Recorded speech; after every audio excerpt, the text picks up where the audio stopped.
ፕሮጀክት ፍሪደም የአሜሪካው ፕሬዝዳንት ዶናልድ ትራምፕ በሆርሙዝ ሰርጥ ላይ ያወጁት አዲስ አዋጅ ነው። በሆርሙዝ ሰርጥ መተላለፍ የፈለጋችሁ መርከቦች በአሜሪካ ጦር እገዛ ተላለፉ ማለታቸው ንግግራቸውና የተጠቀሙት ቃላት ግን እያወዛገቡ ይገኛሉ። የኢራን ጦር ደግሞ እኔን አያድርገኝ እያለ ነው። የአሜሪካ ጦር በሆርሙዝ የሚረግጥ ከሆነ ውርድ ከራሴ ሲል የኢራን አብዮታዊ ጦር ከባድ ማስጠንቀቂያ ሰጥቷል። ይህ እንደተጠበቀ ሆኖ አሜሪካ በቁጥጥር ስር አውላቸው የነበሩ የኢራን መርከበኞች ወደ ፓኪስታን ተላልፈው ተሰጥተዋል። ፓኪስታንም አመስግናለች። አሜሪካና ኢራን ለሚያደርጉት ንግግር ይህ ትልቅ ስንቅ ነው ብላለች። የኢራን የአሜሪካና የእስራኤል ፍጥጫ ቀይ ባህርንም ክፉኛ እያመሰው ሲሆን ወደ ቀጠናችን ጉዳዩም መጥቷል። ሶማሌላንድ ከእስራኤል ጋር ወታደራዊ ጥምረት እፈጥራለሁ እያለች ነው። ከየመን የሚመጣውን ስጋት በተመለከተም ከአዲሱ አጋሬ ከእስራኤል ጋር እመክራለሁ ብላለች። ሁለቱ ወታደራዊ ጥምረት የሚፈጥሩበት ዕድል ከፍተኛ እንደሆነና ኤምሬትስን እንዲሁም አሜሪካን ጥምረቱ ሊያካትት እንደሚችልም ተነግሯል።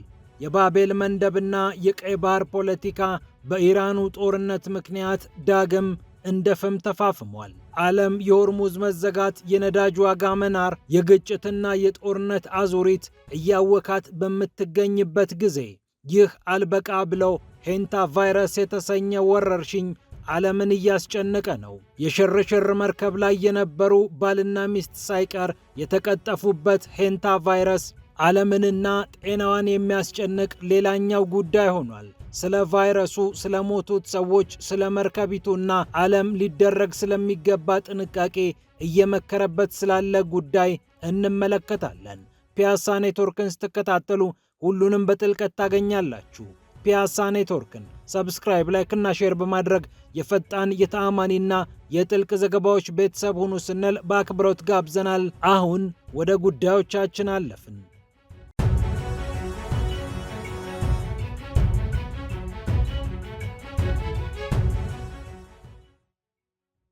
ፕሮጀክት ፍሪደም የአሜሪካው ፕሬዝዳንት ዶናልድ ትራምፕ ይዘውት የመጡት አዲስ ዘመቻ ነው። በልዩ ጥንቃቄ የተመረጠው ቃልና አነጋጋሪው ትዕዛዛቸው ግን እያነጋገረ ነው። ይህንን ለሰብአዊነት ስንል የምናደርገው ይሆናል ብለዋል ፕሬዝዳንት ትራምፕ። የአሜሪካ ጦር እየመራችሁ አካባቢውን ትለቃላችሁ፣ መርከበኞችም መርከቦችም በሆርሙዝ ሰርጥ ታግተዋልና እኛ እንረዳቸዋለን ብለዋል። በማህበራዊ ሚዲያቸው ላይ የጻፉት ጽሑፍ እንዲህ ይላል። በዚህ ግጭት ውስጥ ያልተሳተፉ የዓለም ሀገራት ተደጋጋሚ ጥያቄ እየጠየቁን ይገኛሉ። በሆርሙዝ ሰርጥ መተላለፍ ፈልገን ሳንችል ቀረን፣ ምን ብናደርግ ይሻለናል ብለው ጠይቀውናል። እኛም ይህንን ድምፅ በመስማት በመልካምነትና በሰብአዊነት ታግዘን የአሜሪካ ጦር እነዚህን መርከቦች እየመራ እንዲያስወጣ ትዕዛዝ አስተላለፊያለሁ። ከሰኞ ዕለት ጀምሮ እናደርገዋለን ብለዋል። የአሜሪካው ፕሬዝዳንት ዶናልድ ትራምፕ ይህ ለኢራንም ለመካከለኛው ምስራቅም ለመላው ዓለምም ለአሜሪካም እንደሚጠቅም ተናግረዋል። የአሜሪካ ጦር በሆርሙዝ ሰርጥ የተያዙትን መርከቦችንና መርከበኞችን በተመለከተ እየመራሁ አሻግራለሁ ቢልም ብዙ ጥያቄዎች እየተጠየቁ ይገኛሉ። የአሜሪካው ፕሬዝዳንት ዶናልድ ትራምፕ በተለይ መርከበኞቹ ምግብ እያለቀባቸው ነው፣ የንጽህና መጠበቂያዎችም ተጓድለውባቸዋል፣ በዚህ ሁኔታ መቀጠል ስለማይችሉ እየመራን እናስወጣቸዋለን ቢሉም እያጀብን እናስወጣቸዋለን ግን አላሉም ይላል የአክሲዮስ እና የሲኤንኤን ዘገባ። እንመራለን፣ ጋይድ እናደርጋለን አሉ እንጂ እናጅባለን ወይም በትክክለኛው ቋንቋ ኤስኮርት እናደርጋለን አላሉም ሲሉ ቃላትን ሰንጥቀዋል። የሲኤንኤን የአክሲዮስ እና የዎል ስትሪት ጆርናል ዘገባዎች የአሜሪካው ፕሬዝዳንት ዶናልድ ትራምፕ ተጠያቂነት እንዳይመጣ መቼ አሳልፋችሁን እንዳይባሉ እየመራን እናሳልፋችኋለን አሉ እንጂ የጦር ሰራዊታችን በመርከብ በአየር ኃይል ያጅባችኋል አላሉም። ነገሩም የተምታታ ይመስላል። ትራምፕ በጽሑፋቸው ላይ ስለ ሰብአዊነትና ከኢራንም ጋር ስለመተባበር ጥቂት ቢያወሩም ጦራቸው ግን ሌላ እየተናገረ ይገኛል። የአሜሪካ ጦር ማዕከላዊ እዝ ፕሮጀክት ፍሪደምን ለመደገፍ 15,000 ወታደር አዘጋጅተናል፣ 100 የጦር አውሮፕላኖችም ዝግጁ ናቸው እያለ ነው። የአሜሪካ ጦር ማዕከላዊ እዝ አዛዥ የሆኑት ብራድ ኩፐር በሰጡት መግለጫ የትራምፕን የነጻነት ፕሮጀክት ለመደገፍ ወታደሩም ጦሩም ትጥቁም ስንቁም ተዘጋጅቷል ብለዋል። ነዳጁን ማዳበሪያውን ለማሳለፍና መርከበኞች እንደ ልብ እንዲተላለፉ ለማድረግ ማዕከላዊ እዙ ዝግጁ ነው፣ ለዓለም ኢኮኖሚም ይህ መልካም ነገር ነው ሲሉ ብራድ ኩፐር አሳውቀዋል። ይህንን የሰማችው ኢራን ደግሞ ውርድ ከራሴ ብላለች። የአሜሪካ ጦር በሆርሙዝ ሰርጥ እግሩን የሚያሳርፍ ከሆነ እኔን አያድርገኝ ያለችው ኢራን የሆርሙዝ ሰርጥን እንቅስቃሴ የመቆጣጠር ብቸኛው ባለመብት የኢራን አብዮታዊ ጦር መሆኑን አሳውቃለች። አሜሪካ ከድርጊቷ ልትታቀብ ይገባል ስትልም አሳውቃለች። የሆርሙዝ ሰርጥን የመክፈትም የመዝጋትም ስልጣን የአብዮታዊ ጦራችንና የተለያዩ ክፍለ ጦሮቻችን እንጂ የማንም አይደለም። ጠላቶቻችንን ዝም አንላቸውም፣ እርምጃ እንወስዳለን ብላለች ሀገረ ኢራን። ይህ ታዲያ አዲስ ጦርነት እንደ መቀስቀስ ተቆጥሯል። ብዙዎችም አሜሪካ በምን አይነት መንገድ ወታደራዊ እጀባውን ወይም ወታደራዊ መሪነቷን ታከናውናለች፣ ኢራንስ እንዴት ትመልሳለች የሚለውን ጥያቄ እየጠየቁ ይገኛሉ።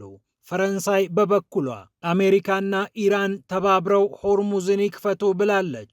ሆርሙዝ አለ ሁለቱ ትብብር አይከፈትም ያሉት የፈረንሳዩ ፕሬዝዳንት ኢማኑኤል ማክሮን በተቀናጀ መልኩ ሁለቱ ሀገራት የውሃውን መስመር ይክፈቱልን ሲሉ ጠይቀዋል።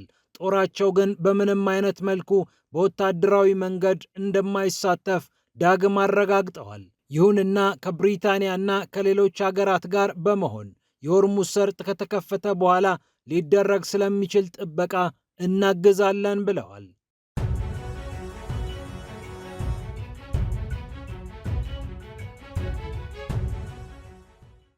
ይህ እንደተጠበቀ ሆኖ በአሜሪካ ቁጥጥር ስር ገብተው የነበሩ የኢራን መርከበኞች ወደ ፓኪስታን ተላልፈው እንደተሰጡ ተሰምቷል። ኤምቪ ቱስካ የተባለች የኢራን መርከብ በአሜሪካ ጦር ተይዛ እንደነበር ይታወቃል።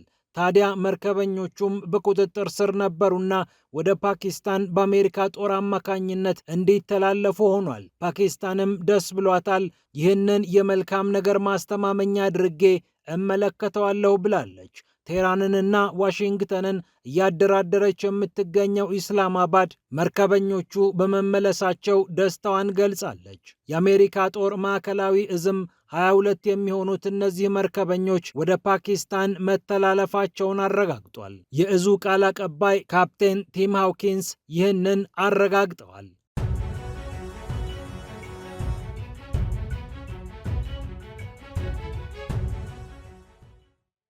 ከመርከብና ከመርከበኞች ጉዳይ ሳንወጣ ዓለም የኢራኑ ጦርነት ሳያንሳት የነዳጅ ዋጋ መናር፣ የኢኮኖሚዎች መንኮታኮትና የግጭት አዙሪት ራሷን እያሳመመ በሚገኝበት ሰዓት ሌላ የወረርሽኝ ስጋት ተደቅኗል። መርከበኞቹም በወረርሽኙ ተቀጥፈዋል። 3 የሚሆኑ ኤምቪ ሆንዲየስ በተባለችው መርከብ ሲጓጓዙ የነበሩት የመርከብ ተንሸራሻሪዎች ሕይወታቸው እንዳለፈ ተሰምቷል።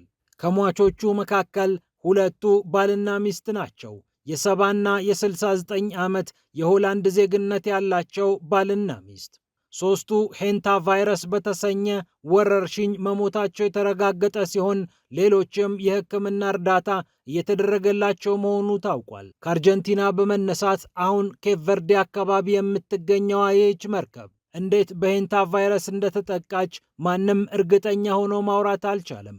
150 ሰዎች እንደተሳፈሩ ግን ዓለም ያውቃል። ሄንታ ቫይረስ አይጥን ከመሳሰሉ እንስሳት ወደ ሰው ልጅ የሚተላለፍና በመተንፈሻ አካል ገብቶ በትኩሳት በደም ማፍሰስ ከፍተኛ ችግር ፈጥሮ ሳምባ ላይ ጉዳት ጥሎ እስከ ሞት ድረስ የሚያደርስ ቫይረስ እንደሆነ ይነገርለታል። በዓመት ከ150 ሺህ እስከ 200 ሺህ ያህል የሄንታ ቫይረስ የሚገኝባቸው ሰዎች እንዳሉም ዓለም አቀፉ የጤና ድርጅት ያሳውቃል። ሰዎቹ ቫይረሱን ይዘውት ወደ መርከብ ገቡ ወይስ ከዛው ከመርከቡ አገኙት የሚለው ጉዳይ ግን ገና ምላሽ አላገኘም። በበቂ ሁኔታ ምርመራ አድርጎ ይህ ነው ለማለትም ሳምንታት እንደሚፈልግ ነው የተነገረው።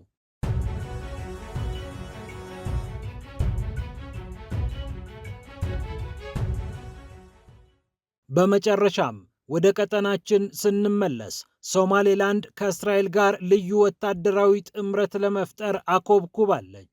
በእስራኤል በታህሳስ ወር ላይ ዕውቅና ያገኘችው ሶማሌላንድ ቀይ ባህርን በጋራ እንጠብቅ ብላ ከእስራኤል ጋር እየተመካከረች መሆኑን ቻናል 12 የተሰኘው የእስራኤል መገናኛ ብዙሃን ዘግቧል። ወታደራዊ ትብብሩ አሜሪካን እና የተባበሩት አረብ ኤምሬትስን ሊያጠቃልል እንደሚችል ነው የተነገረው። በተለይ ከየመን ሁቲ የሚመጣውን ስጋት ለመመከት ሶማሌላንድ ከእስራኤል ጋር ለመስራት ዝግጁ ነኝ ብላለች። የተባበሩት አረብ ኤምሬትስም የበርበራን ወደብ ለመጠበቅ በወታደራዊ ጥምረት ውስጥ የምትካተትበት እድል እንዳለ ተነግሯል። በተለይ የኢራኑ ጦርነት እየተስፋፋ ከመጣና የየመኑ ሁቲዎች ባቤል መንደብን ጠርቅመን እንዘጋለን የሚሉ ከሆነ ሶማሌላንድና እስራኤል ወታደራዊ ጥምረቱን ሊገፉበት እንደሚችሉ ተሰምቷል። ቀጠናችን ይበልጥ የኢራኑን ጦርነት እሳት የሚያገኝበት ጊዜም የመጣ ይመስላል።